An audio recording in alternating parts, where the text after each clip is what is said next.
మన ఉపాసన నేడు సురేఖ ఏంటి అసలు ఏం జరుగుతుంది? అలాగే తెలంగాణ రాష్ట్రంలో ఉన్న వాళ్ళకి ఉన్న వాటికి ఆంధ్ర వాళ్ళకి పదవులు అంటే తెలుగు వారికి అక్కడ ఆంధ్ర వాళ్ళకి పదవులు ఎలా ఇస్తారు? అసలు చిరంజీవి వాళ్ళు ఆంధ్రాకి చెందిన వాళ్ళ, తెలంగాణకి చెందిన వాళ్ళ. సో ఎందుకు ఇవి ఆపాదిస్తూ ఉన్నారు? ఏం చేసినా కూడా రాజకీయంగాను ఫస్ట్ ప్రాంతీయవాదం అనేది రేపుతూ ఉన్నారు. సో ఇది ఒకసారి మనం మాట్లాడదాము. ఇదంతా కూడా యాదాద్రి లక్ష్మీ నరసింహస్వామికి సంబంధించి అక్కడ టెంపుల్ బోర్డు మెంబర్ గా సురేఖ గారికి ఇవ్వడం జరిగింది. సో ఈ డీటెయిల్స్ అన్ని మనం మాట్లాడదాము. ఇది రాజకీయంగా కూడా ఇప్పుడు కాస్త చిచ్చును రగిల్చే అవకాశం కనిపిస్తుంది. సో ఏ రకంగాను ఇది మనం మాట్లాడదాం. మనతో పాటు సీనియర్ జర్నలిస్ట్ డాక్టర్ దుర్గా వడ్లమన్ గారు. నమస్తే మేడం. నమస్తే అండి మేడం. ఎట్లా తీసుకోవచ్చు అంటే ఏది చేసినా కూడా మనం ఇప్పుడు ప్రాంతీయవాదాన్నే అన్వయిస్తూ ఉన్నారు. ఇప్పుడు మనం పవన్ కళ్యాణ్ ఇక్కడికి వచ్చి మాట్లాడితే తెలంగాణలో మీ అబ్బ జాగీరా అని అన్నారు మొన్నటి వరకున.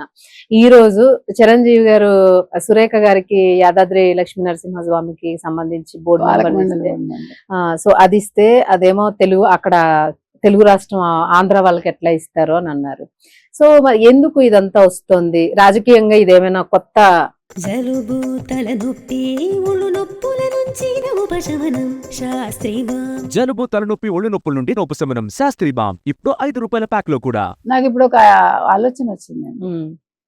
ఇప్పుడు మనం పుట్టినప్పుడు 15 ఏళ్ళలో 20 ఏళ్ళలో ఒక చోట ఉంటాం. తర్వాత ఓ 10 ఏళ్ళలో 15 ఏళ్ళు ఇంకో చోట ఉంటాం. చివరికి ఎక్కడ ఉంటామో అదే మన ప్రాంతం అయిపోవాలి.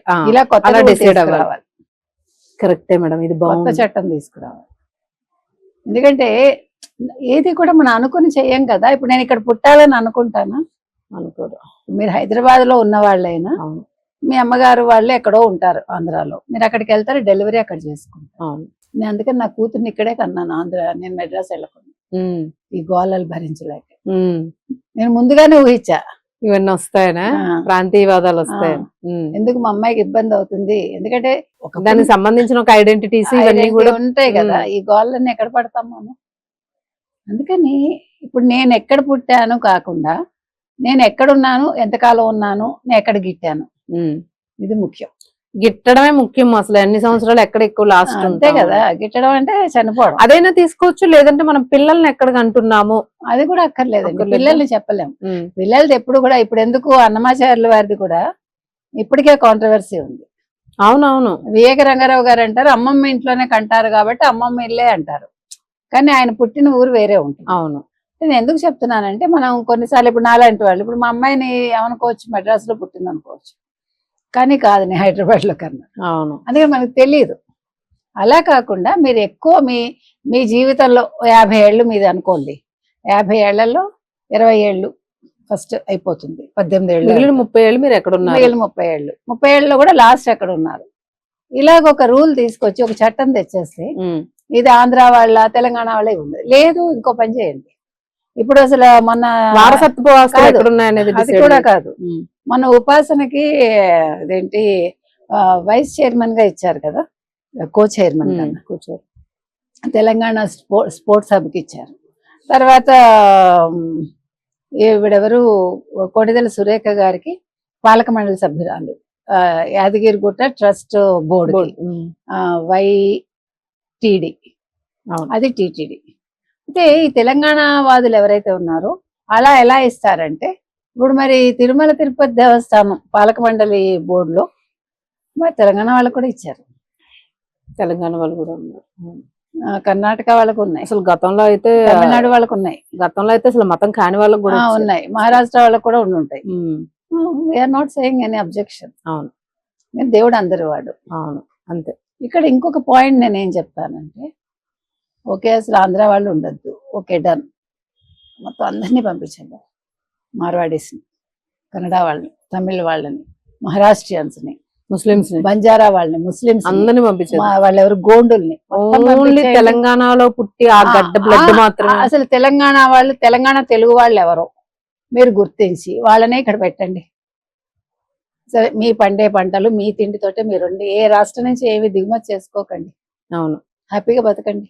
ఇంకా నో జిఎస్టీలు, నో ట్యాక్స్లు. ఆంధ్ర వాళ్ళు కట్టరు. అవును, ఓకే, మీ ట్యాక్స్లు మీరు కట్టుకుని మీ జిఎస్టీ తోటి మీరు హ్యాపీగా బతకండి. ఇవ్వడం కాదని అంటారు. వేరే రాష్ట్రాల నుంచి వచ్చి ఎవరు ఇక్కడ పనులు చేయకండి. వాళ్ళే చేసుకుంటారు. అంతే, వాళ్ళ బిల్డింగ్ Artisans వాళ్ళే వాళ్ళకు కూడా కట్టుకుంటారు, ఉంటారు కదా. అంతే అంతే, వాళ్ళ పారిశుద్ధ్యం వాళ్ళే వాళ్ళే తీసుకుంటారు, చేస్తారు, అన్ని ఎవరు చక్కగా వాళ్ళే చేసుకోగలరు. దే ఆర్ క్యాపబుల్, అందులో డౌట్ లేదు. అవునవును. కాకపోతే అప్పుడు చేసుకుంటారు, అప్పుడు తెలుస్తుంది. అప్పుడు మాట్లాడొచ్చు ఎవరైనా ఉంటే, మాట్లాడొచ్చు. ఇది మాది, ఇది మాది అని అప్పుడు మాట్లాడండి. అంతేగాని అందరూ కలిసి డెవలప్ చేసిన దాన్ని వచ్చి నువ్వు ఉన్నావు అని అనడానికి ఎవరికి ఎవరికి హక్కు లేదు. హక్కు లేదు. ఇది అప్పుడు రాజధానిగా ఉంది కాబట్టి. కానీ ఎందుకో తెలియదు మేడం, అంటే మాట వరుస కనుక్కోడానికైనా ఆంధ్రాలో ఎప్పుడు తెలంగాణ వాడు వచ్చున్నాడనో లేకపోతే నార్త్ వాడు వచ్చున్నాడు, ఇది ఎప్పుడు మీకు కనిపించలా, కాదు, వినిపించలా. ఎందుకంటే ఇక్కడ ఎందుకు ఒక వస్తుంది నిమిషం, అలాగా? ఒక నిమిషం. నార్త్ వాళ్ళు ఎక్కడైనా ఉంటారు, ఆంధ్ర వాళ్ళు ఎక్కడికైనా వెళ్తారు. ఆ, తెలంగాణ వాళ్ళు సాధారణంగా ఎక్కడికి వెళ్ళడానికి అంటే ఆ ఇష్టపడరు. ఎడ్యుకేషన్ క్వాలిఫికేషన్స్ కూడా ఇదే అదే ఇది కట్ చేయండి. ఇది కట్ చేసుకోండి బాబీ, పాయింట్ నోట్ దొరకదు ఎక్కువ మనకి. నేను చెప్పేది ఏంటంటే, తెలంగాణ వాళ్ళ నేచర్ ఏంటంటే, వాళ్ళు వాళ్ళ భూమిని వదిలి వెళ్ళరు, వాళ్ళ మాతృభూమిని వదిలి. కానీ మిగతా అందరూ వెళ్తారు. మలయాళీస్ ఫస్ట్ ఉంటారు. మీరు ఎక్కడికి వెళ్ళినా ఫస్ట్ ఒక మలయాళీ ఉంటాడు, మీరు గుర్తుపెట్టుకోండి. మీరు ఏ దేశం వెళ్ళండి ఫస్ట్ మలయాళీ ఉంటాడు, తర్వాత తమిళియన్స్, తెలుగు వాళ్ళు, మార్వాడీస్, గుజరాతీస్. ఎందుకంటే వీళ్ళు కష్టపడతారు. అంటే వాళ్ళు ఎవరు కష్టపడరని నేను అంటల్లా, వాళ్ళు వాళ్ళ రాష్ట్రంలో ఉండే కష్టపడాలనుకుంటారు తెలంగాణ వాళ్ళు.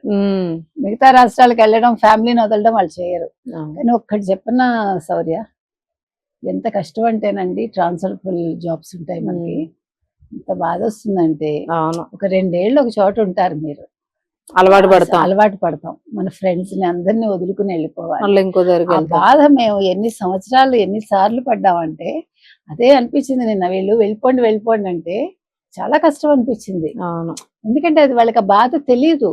మనం సరదాగా వస్తామా, మనం కష్టపడడానికి వస్తాం. ఇది రాజధాని కాబట్టి వచ్చాము, లేకపోతే మనకేం కర్మ.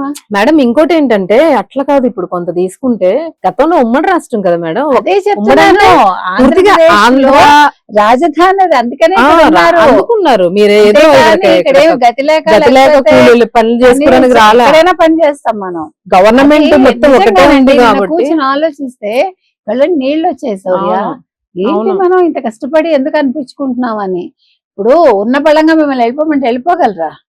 ఇప్పుడు ఇంతమంది ఉద్యమాలు అంటూ ఇప్పుడు రౌండ్ టేబుల్ సమావేశాలు పెడుతున్నారు కదా, వీళ్ళలో మంచి మంచి వాళ్ళు ఉంటారు కదా, అంటే ఆర్టిజాన్స్ ఉండొచ్చు, లేకపోతే రైటర్స్ ఉండొచ్చు, జర్నలిస్టులు ఉండొచ్చు.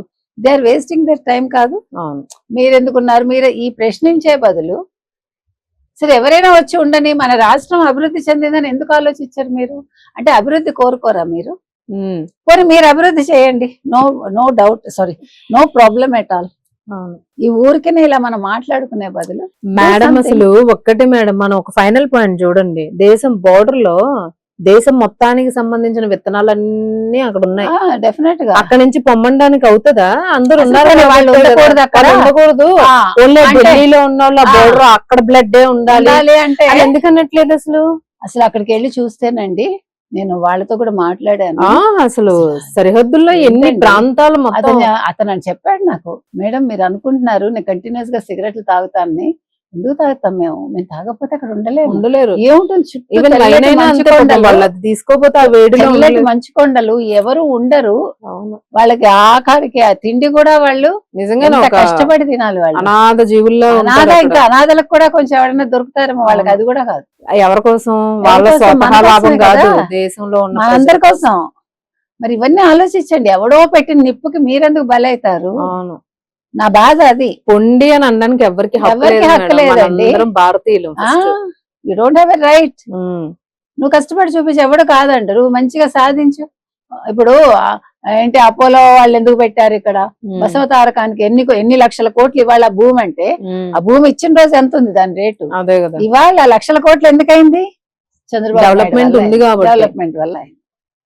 అంతే కదా. అంటే ఇప్పుడు అందులో వెళ్ళి తెలంగాణ వాళ్ళు ట్రీట్మెంట్ తీసుకోరా? అది నాకు తెలియదు. మన ఎవడో వీడియో చేశాడు ఒక మహానుభావుడు, దాని రేట్ ఇంత. ఇప్పుడు రేట్లా చూస్తాం, రేట్ కాదు, ఎవరు తీసుకోరా? రేట్లా చూస్తాం మనం. ఆరోగ్యం దొరుకుతోంది అది చూడాలి. సరేనయ్యా, వీళ్ళు పెట్టారు. వీళ్ళు పెట్టక ముందు ఇక్కడ మొత్తం హాస్పిటల్స్, స్కూల్స్, కాలేజెస్ ఎన్ని తెలంగాణ వాళ్ళు ఉన్నాయి చూడమనండి, ఎన్ని ఆంధ్ర వాళ్ళు ఉన్నాయి. మరి తెలంగాణ వాళ్ళు తక్కువ ఉంటే వాళ్ళు ఎందుకు పెట్టలేదు? సినిమా ఇండస్ట్రీలో తెలంగాణ వాళ్ళు ఎన్ని సినిమాలు తీశారు, ఎందుకు తీయట్లేదు? సరే, ఆంధ్ర ప్రొడ్యూసర్స్ పక్కన పెట్టేయండి, ఆంధ్ర వాళ్ళతో మీరు పని చేయకండి, మేమేం కాదని అంటల్లా.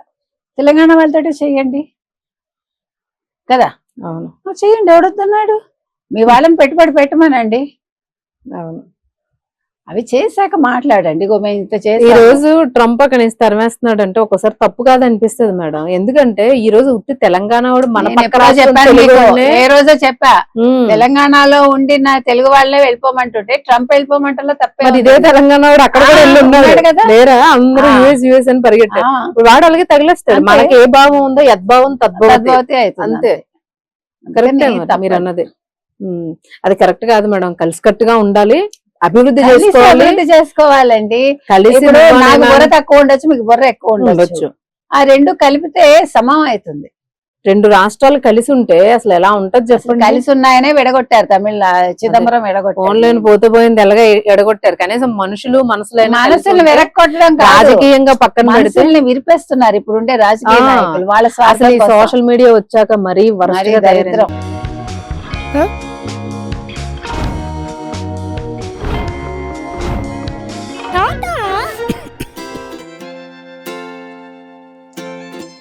జలుబు, తలనొప్పి, నడుము నొప్పి, మోకాళ్ల నొప్పులు లాంటి లక్షణాల నుండి ఉపశమనానికి శాస్త్రిబామ్, ట్రస్టెడ్ బై మిలియన్స్ సిన్స్ 1992.